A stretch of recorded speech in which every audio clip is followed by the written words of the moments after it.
Kartika and you are on my YouTube channel. Today I am here with a new video about my recent trip to Bali with my mother, and there are so many new changes introduced in Bali about tourism, so I'm just gonna update you all on that. I'm also gonna guide you how to plan your trip to Bali. So if you are planning your trip to Bali in 2024, this video will be very useful for you, so please keep watching. So without wasting any time, let's get started.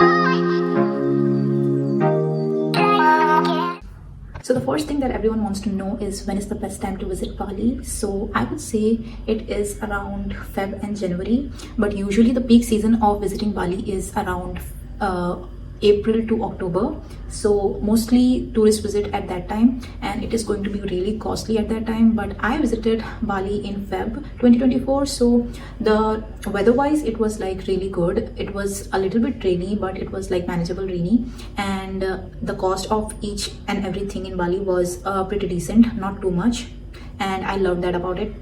So I would suggest to book your flights in off season. So the next thing is going to be the flights, and the flights are the most expensive thing going to be in your budget while planning for the Bali trip. So I would suggest you to book your tickets beforehand, at least 2 months before. So the flight cost will be around 15 to 25 to around 30,000. It totally depends on which flight you are taking in. So the most important part that you have to keep in mind while booking your flight to Bali is that you have to check that if the flight is a connecting flight. Usually the Bali flights are connecting flight. It is either from Malaysia, Singapore or Vietnam. So if you're booking a connecting flight, you just have to check that it's the same flight from the layover destination. Like if you're booking from Mumbai to Vietnam to Bali, then there should be the same flight from Mumbai to Vietnam and Vietnam to Bali. Like if you booked a Scoot flight from Mumbai to Vietnam, and then it should be Scoot flight only from Vietnam to Bali. And if you are booking like separate flights, like different companies flight from the connecting flights, then you have to take a transit visa from the destination that you are getting a layover in. I have seen many people making this mistake and lose a lot of money. So make sure you check that out, that you are booking the same company flight. One more thing that I want to add is that the check-in baggage usually for the flights for Bali are chargeable, and you have to check that out while booking a flight, that the check-in baggage is chargeable or not. Usually the flights have cabin baggage included in the ticket price, but the check-in baggage has extra charges, so make sure you check that out also.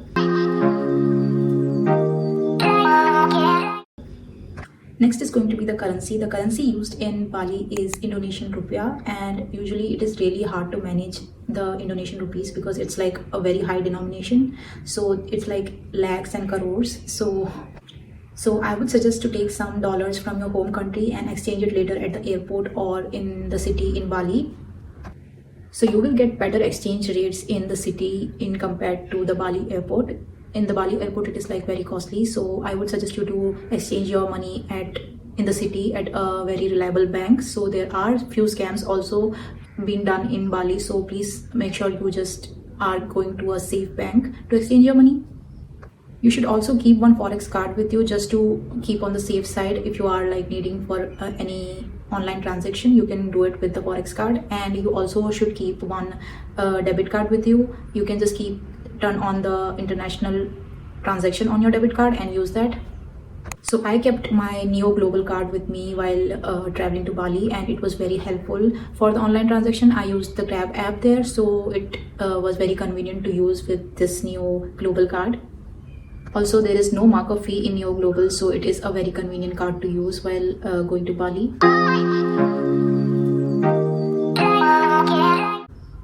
So the next point is visa, and there has been a lot of confusion that if Indians need visa on arrival for Bali or not.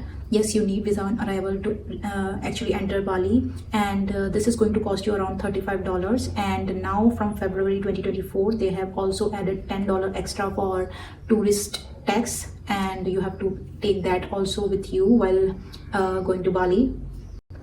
So make sure you have at least $50 in your hand while entering Bali for the visa on arrival plus the tourist tax. It's better to take some cash in hand for the visa because they don't really accept the cards there. So it is better to take cash with you.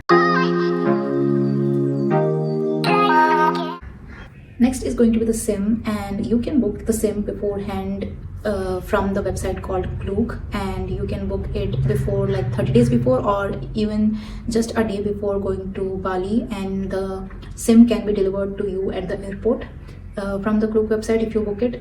And if you're using iPhone, I would suggest you to book a eSIM because that is more convenient. You just have to add the eSIM, and it is not a physical SIM, so you don't have to carry it, and they just deliver a scan QR code to you, and you just have to scan it, and the SIM will be active when you reach the destination, that is Bali, and you can delete it afterwards when your trip is complete. And this is like very simple. You just need a passport for both, like for the physical SIM or the eSIM.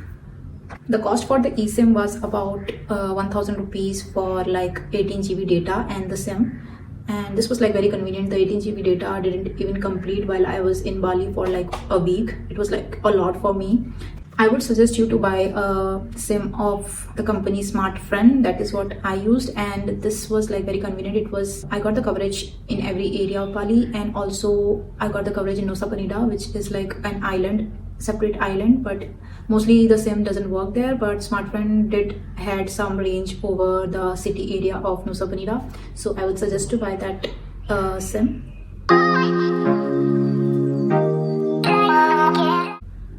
Next is going to be the transportation, and for transportation in Bali, people usually use scooties and cars, and you can get it for rent. Scooties you can get it for around 300 to 400 per day, and for car it is around 500 to 1000 rupees per day.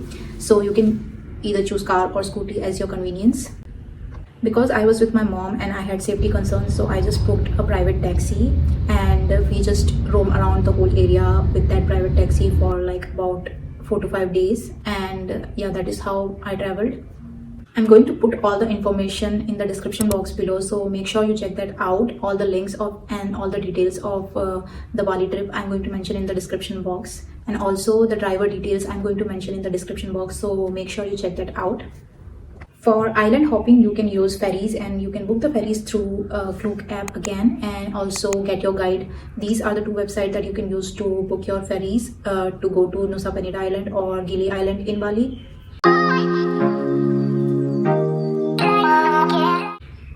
Next is going to be the travel insurance. Usually Bali doesn't need travel insurance, but I would suggest you to take the travel insurance for sure because it has many perks. So you just need to get it for your safety. And for example, if your baggage get lost or if your passports get lost, so you can get assistance by the travel insurance agents, and you can get it back, or they can help you in guiding you how to come back to your country. And this is what the perks are for taking a travel insurance, so I would highly recommend you to take travel insurance. So the travel insurance usually costs around 700 to 1000 rupees. That is all that you have to spend, and that is like very convenient to use also. I would just link down what travel insurance did I took, so make sure check the links in the description. Next point is going to be entry fees. Usually the Bali destinations, all the tourist destination has some entry fees, and this is around like 50 to 100 rupees, like Indian rupees. So this is like very cheap, but usually the destinations have some entry fee. So like in Uluwatu temple, basically you have some entry fees, and plus you have a special dance over there which is called Kechak dance, which is like very beautiful to see. So there is an fee for that also. It is around 1400 rupees per person. So there is few fees in the destination, so you make sure you check that out beforehand and carry it with you.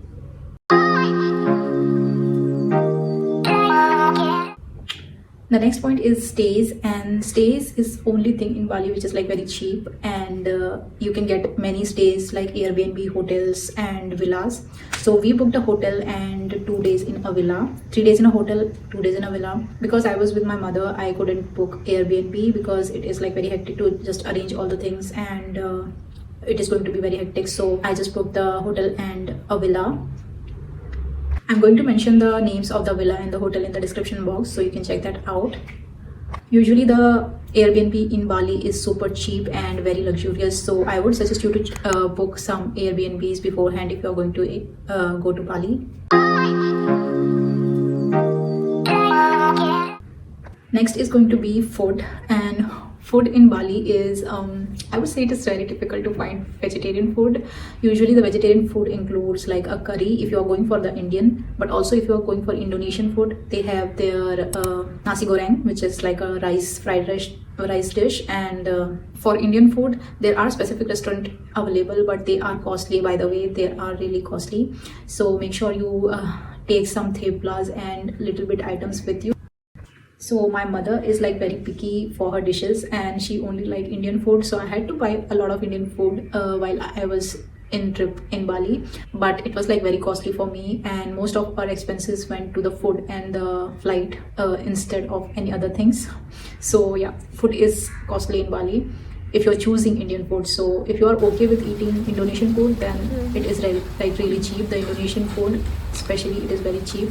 So yeah, make sure you just try that out. Like you can try it out different dishes, because in India we eat rice and their dishes are similar to ours in some point. If you are living in South India, you can relate to the food they eat, but if you're living in North India, not so much.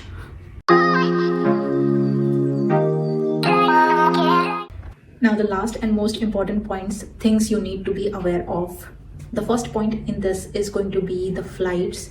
While booking the flights, please make sure that you are booking the same company flight to and forth from your layover destination, and it is not a different company flight. You are going to lose money if you are booking that, and if you have accidentally booked that, please make sure you have the transit visa of that layover destination.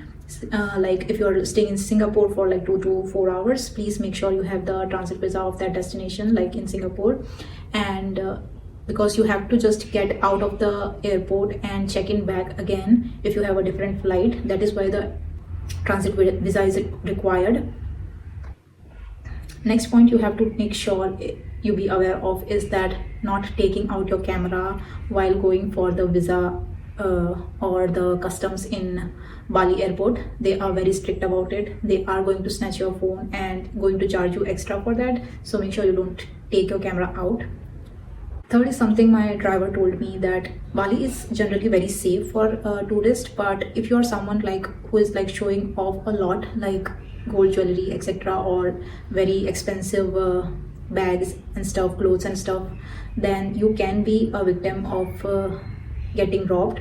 So make sure you are just being very simple, and also don't roam around late night in Bali streets where there is like no crowd or etc. So it is like generally going to be a place where you can get robbed, so please don't do that.